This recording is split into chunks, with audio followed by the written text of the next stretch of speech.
Okay, let's look at Chapter 8 of Shiloh season. And as we know, things are not very good between Marty's dad, Ray, and Judd. Or Marty and Judd either. So let's see what happens. Sunday we're restless. Shiloh's tried 4 times to lure me up to the far meadow where he turns himself in circles, and each time I say no, Shiloh, and he's confused. We all hear a gun go off somewhere that afternoon. Don't think it's in our woods, but we can't be sure. Even Dara Lynn's got an ache to go up there, afraid as she is of snakes. Last summer you couldn't lure her there with 10 ice cream sundaes, but today there's something in the air that tells us fall is coming.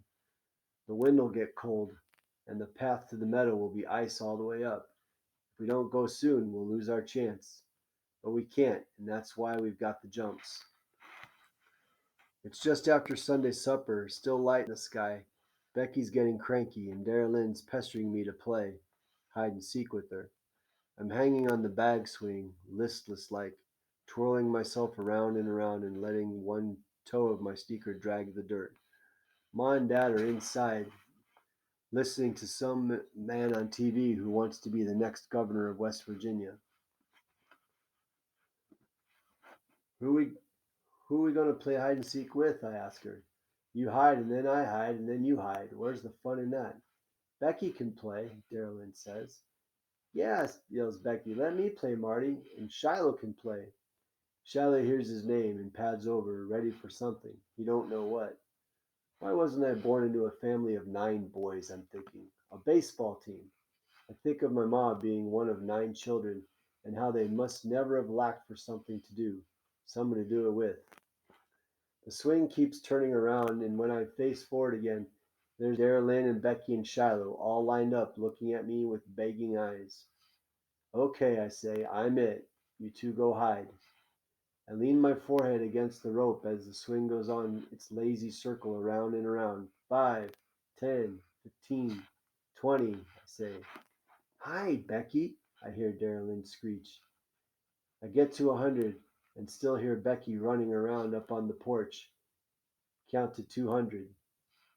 Here I come, ready or not, I yell and open my eyes. Becky's on a chair on the porch and got a pillow over her feet sticking out. I smile and play like I don't see her, and go after Darylyn instead. I'm looking around in back of the chicken coop, the shed, but all this time she's behind one of the tires on Dad's Jeep. I get just far enough away from that bag swing, and in she comes, her skinny legs flying. That girl can run.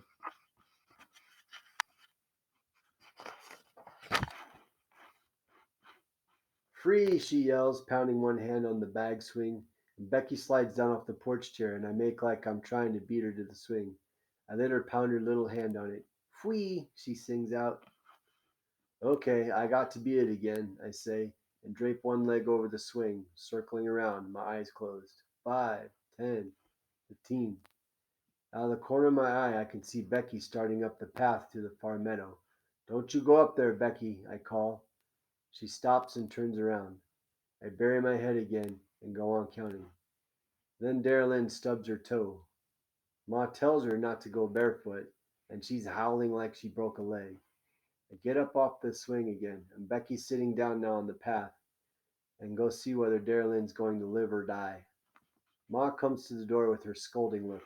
We're trying to hear what this man has to say, she says, and I tell her I can handle it, so she goes back to the TV. I get Darylyn to sit down on a stump and take a good look at her toe. She's dislocated it, is what she's done, 'cause the end part sort of hangs loose, bent to one side. Happened to me once, twice I think, so I know. Darylyn looks down at it too, and then she starts howling again. Darylyn, shut up, I tell her. If you stop yelling for 1 minute, I'll fix it. And she stops, but she's got her mouth open, ready to let loose with the next. This is going to hurt for 2 seconds, and then it'll be okay, I say. And she's crying now, shaking her head and holding her foot. You got a choice, I say. Either you let me put your toe back in place, it'll hurt for 2 seconds, or you go to Doc Murphy. Which you want it to be? Darylyn scrunches up her face at something fierce, and closes her eyes, and tips her head back so she can't peek. Fix it, she says. I hold her foot in my hand and then gently take hold of the end of her bent toe and give it a little tug. Darlene yelps and jerks her foot, but when she looks down again, the toe is back in place. Maybe I should think of becoming a vet, not just a helper. Okay, she sniffles. You gotta count to 300 this time, though, 'cause I have to run slower, and I got the perfect hiding place. I sit down on the swing again and count to 300. 5, 10, 15, 20. Then I go out hunting for the girls again. Darlene's got a good hiding place, all right, inside Dad's Jeep, but it's too hard to get out of in a hurry, and I beat her back to the swing. Then I go to look for Becky, look behind the bushes, under the steps, on the porch. Ollie, Ollie, in, come free, I yell after a while. You're home free, Becky. Come on in. But nothing happens.